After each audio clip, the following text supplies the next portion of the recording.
उसको भी अपने गुरु से बहुत प्यार था, अपने गुरु के प्रति बहुत श्रद्धा थी और उनके प्रति बहुत समर्पण था और उनकी शक्ति पर भरोसा था, भक्ति भी थी। जहाँ भी जाता, जिस द्वार पर खड़ा होता, जय बोलता, उनका आशीर्वाद बोलता और फिर भिक्षा दीजिए, तुम्हारा सबका भला होगा। कभी कोई मांगने आता है तो उसे टरकाना नहीं चाहिए। कुछ बनता है ना कुछ ना कुछ करना चाहिए, देना चाहिए। और उस समय वैसी क्षमता नहीं है, थोड़ी सहजता से बोलना चाहिए, भाई एक बार फिर आना, या हम कोशिश करेंगे आपसे वापस मिलने की। जब हिम्मत बनेगी तो हम जरूर करेंगे। बाकी दुत्कारना और यूं भगाना मुझे बुद्धिमानी नहीं। छोटे से छोटे आदमी को भी सहजता से बोल के और इस एकदम व्यवस्थित कारण बता करके कि भाई अभी ये कारण है कि अभी मैं बिजी हूँ, कि मैं अभी निर्णय नहीं कर पा रहा हूँ, कि अभी हिम्मत नहीं है, या अभी घर में देने वाले नहीं है, जो भी है एक सही कारण बता के उसको। क्यों? क्योंकि अगर छोटा भी आदमी आया और उसको दुत्कार दिया आपने, पता नहीं वो कितना छोटा है कि कितना बड़ा है, हैं? वो बोलते ना जाने किस बेस में मिल जाए भगवान।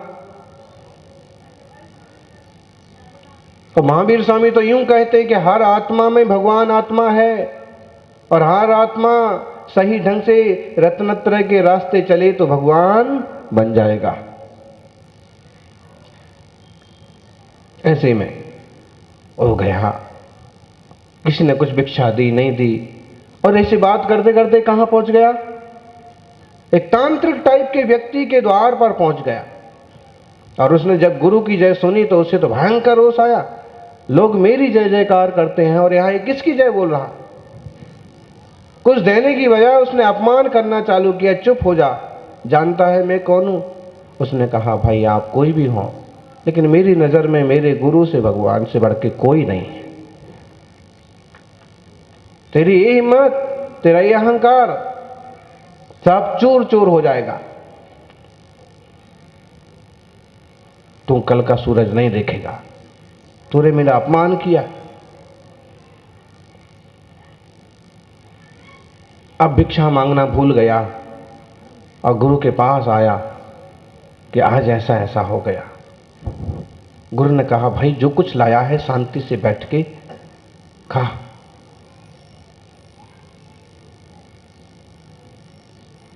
जो कुछ भी है शांति से बैठ के।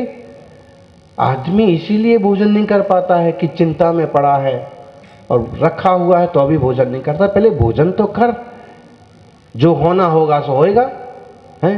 अरे इस दुनिया में तो ऐसे ऐसे लोग पड़े हैं, पति ने झगड़ा किया पत्नी से और पत्नी ने पति से, और फिर नाराज होकर पति ने कहा कि बहुत हो गया सुनते सुनते, और आज मैं रेल के आगे कूद करके हत्या कर लूंगा, आत्महत्या कर लूंगा, मर जाऊंगा। पत्नी ने कहा कि कौन रोकता है, ये तो तुम 10 बार कह चुके हो, अब तुम कर ही लो। नोक झोंक ना बड़ी कभी खतरनाक हो जाती है और संभालना आपस में ही पड़ता है फिर। और परिवार बड़ा हो तो कोई दूसरा भी संभाल लेता है, नहीं तो। उसने कहा, लो मैं ये चला, चलने लगा, फिर लौट के आया, देख नाश्ता बना दे। उसने कहा कि तुम तो कूदने जा रहे हो ना, जाओ। उसने कहा, देखती नहीं है रेल आती है 11 बजे और अभी 9 बजे। नाश्ता बना के रख दे, वहीं बाजू में बैठा रहूंगा, भूखा तो नहीं बनूंगा। एक इस माने ये तो चुटकुला है, लेकिन एक ऐसे भी लोग हो सकते हैं कि क्या ज्यादा चिंता करना। चिंता के मारे भोजन पानी तो मत छोड़ो, सब धैर्य से शांति से करो, बेटा खा लो, ठीक है। रात होने को आई तो सो जाओ। फिर उसने कहा कि आपको सोना दिख रहा है, मुझे मौत दिख रही है, कुछ नहीं होगा, सो जा। नहीं, गांव वालों ने कहा था कि बहुत खतरनाक आदमी है, ये जो कुछ बोलता है वैसा होता है। और ये अच्छा कम बोलता है, बुरा ज्यादा बोलता है, और लोगों को बुरा बहुत जल्दी होता है। इसका मतलब है कि आज सुबह होते होते और मुझे मरना होगा। मैं कैसे सो सकता हूं? गुरु ने कहा कि घबरा मत, तुझे नहीं सोना तो मत सो, मैं सोऊंगा, लेकिन मेरे पांव छोड़ करके, मेरे भैयावृत्ति छोड़ करके कहीं मत जाना। हाँ, ये जरूर करूंगा, ध्यान रखना, छोड़ के मत जाना। और तीसरी बार भी कहा कि पैर छोड़ के, उसने कहा कि बिल्कुल नहीं जाऊंगा। और फिर जैसे रात गहराने लगी कि आधी रात हुई नहीं कि तांत्रिक की विद्या ने काम करना चालू किया और एक सुंदर स्त्री आई, मेरे साथ चलो, मेरे पास बहुत सारा धन है, मेरे साथ आराम से रहोगे। मन में थोड़ा तो आया, लेकिन फिर भी उसने कहा मैं अपने गुरु की सेवा में हूं, मैं कहीं नहीं जा सकता। उसने समझाया कि सेवा में क्या रखा है, हमारे साथ चलोगे तो मौज करोगे। सुंदर स्त्री और धन का लालच सुन करके भी हिम्मत रखी उसने। गुरु ने कहा है कहीं छोड़ के नहीं जाना, और मैं गुरु के चरण छोड़ के नहीं जाऊंगा। उसे निराश होकर वापस जाना पड़ा। थोड़ी देर में उसकी मां के रूप में एक महिला आ गई, वही विद्या रूप धारण करके आ गई। चलो बेटा, बहुत दिन हो गए तुम्हें देखे, बहुत इच्छा थी इसलिए आ गई, एक बार मुझे लाड़ कर लेने दे, पास में आ, इधर आ। उसने कहा कि मेरी भी बहुत इच्छा है, पता नहीं कल सुबह का सूरज देखेंगे कि नहीं देखेंगे, लेकिन मैं गुरु के चरण नहीं छोड़ सकता। तुम्हें आना हो तो इधर मेरे पास आ जाओ। लेकिन गुरु का, देव का, प्रभु का आभा मंडल ऐसा होता है कि उसके आसपास व्यंतरों का ज्यादा हिम्मत चलती नहीं, काम चलता है। उसको जाना पड़ा। तीसरा रूप धारण करके आया, बहुत प्यारा दोस्त, जिगरी दोस्त, बहुत बातें करना है तेरे से, बहुत शेयर करना है, चले थोड़ा सा घूम के आते हैं। उसने कहा कि अभी नहीं, अभी मैं गुरु की सेवा में हूं, मैं चरण नहीं छोड़ सकता, मुझे जो आज्ञा है और मैं जो कुछ कर रहा हूं मैं वह करूंगा। एक तरफ सोच भी रहा है कि पता नहीं सुबह क्या होने वाला है, जीवन रहेगा कि नहीं रहेगा, चलो इससे बात कर लेते हैं। लेकिन दूसरी तरफ दृढ़ता पक्की रखी, पहले गुरु सेवा, फिर बाद में कोई काम, पहले प्रभु पूजा, बाद में काम दूजा। और इस का फल क्या हुआ? 3 बार विद्या भेजी, निराश होके चली गई। भोर हो गई, सुबह हो गई, गुरु अभी भी विश्राम में है। सूरज निकल आया, उसने जगाया, गुरुदेव सुबह हो गई। गुरु ने कहा कि बहुत अच्छा, चल अब भक्ति करेंगे, भगवान की आराधना करेंगे। और भक्ति में लग गए गुरु के साथ। ये हुआ कि बड़े से बड़े तांत्रिक के द्वारा फेंकी गई कोई भी विद्या उसके ऊपर काम नहीं करी और उसका कुछ भी नहीं बिगड़ा। उसकी रात भी बीत गई, सुबह भी हो गई और सुचारू चलने लगा जीवन। कहानी बहुत शिक्षाप्रद है। जीवन में कितनी भी ऊंचाइयां हासिल हों तो भी प्रभु को और गुरु को नहीं छोड़ना, और जीवन में कोई संकट का दौर हो तो भी प्रभु को, गुरु को नहीं छोड़ना। क्यों?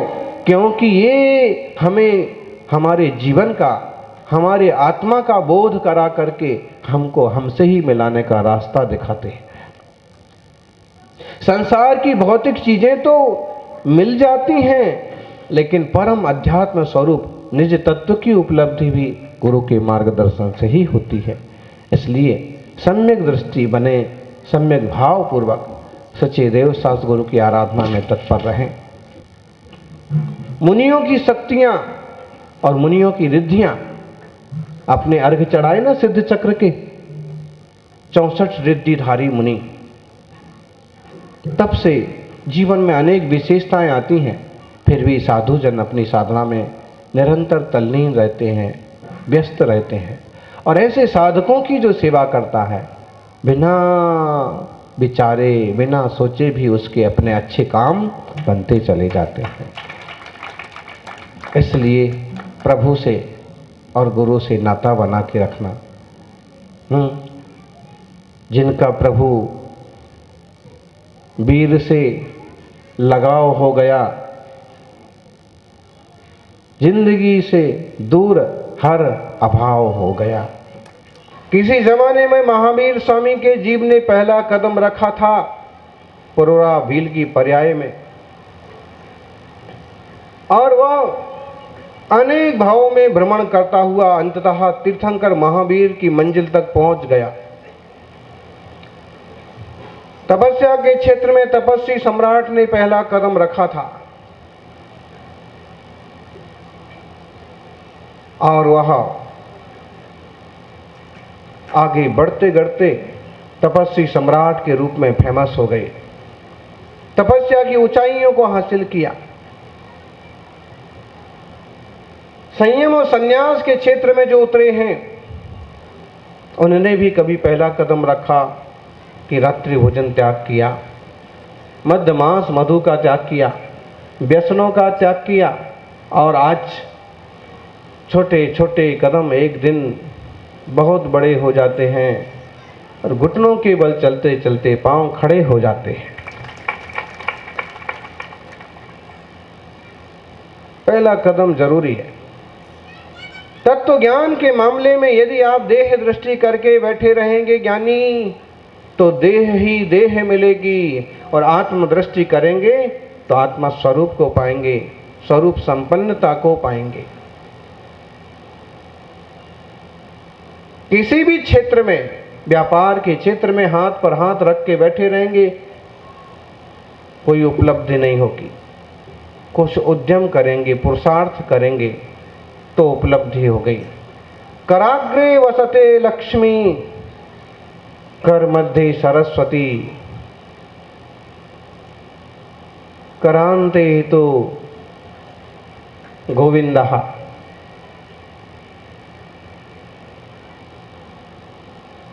तस्मात्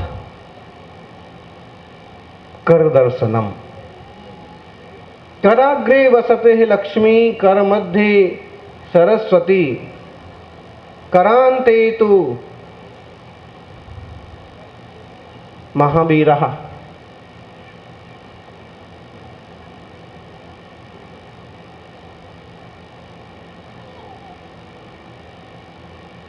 तस्मात् कर दर्शनम वैदिक श्लोक है, और इसमें कहा है कि कराग्रे, हाथ के अग्रभाग में लक्ष्मी का निवास होता है।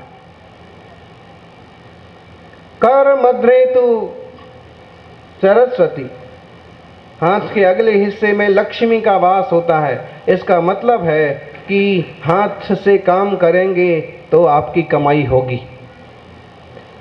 हाथ के अगले हिस्से में लक्ष्मी का वास है, उंगलियां चाटने बैठ जाओ तो उससे कुछ होने वाला नहीं है।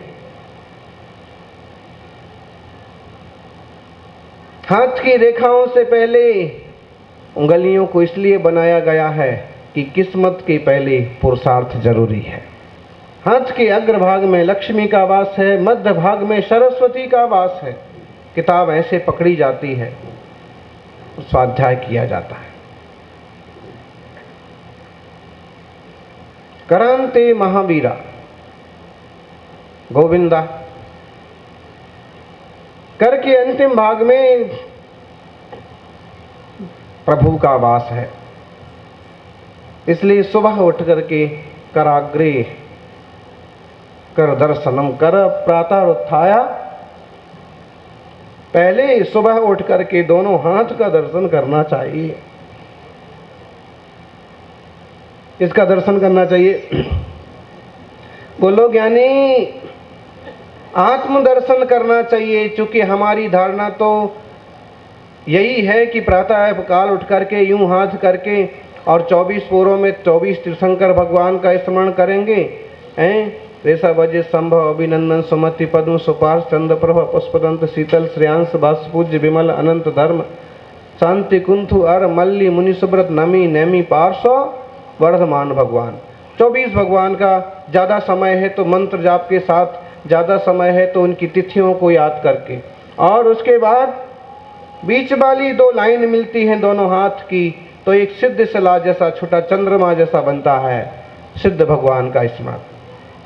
और फिर इस वाले हिस्से पर, इस हथेली पर आचार्य परमेष्ठी, इस हथेली के नीचे हिस्से में उपाध्याय परमेष्ठी, और दोनों हथेली के आखिरी पोर्शन में जो जगह बची वहाँ साधु परमेष्ठी भगवंत का, पंच परमेष्ठी भगवान की पंच परमेष्ठी का स्मरण ध्यान।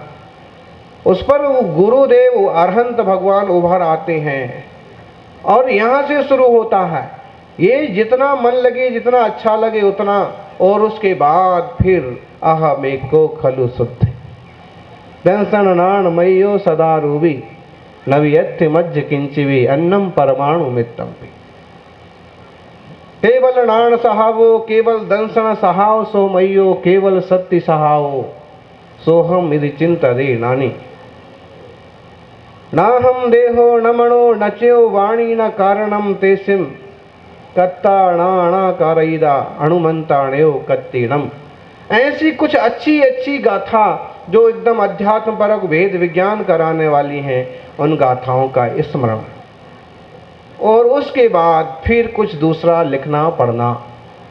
ये कौन करता है? कौन करता है? आपको पता नहीं पड़ा? ये हमने अपनी प्राइवेट बात आपको बताई। शुरुआत यहाँ से होती है, चाहे 2 बजे उठो, 3 बजे उठो, 4 बजे उठो, 7 बजे उठो।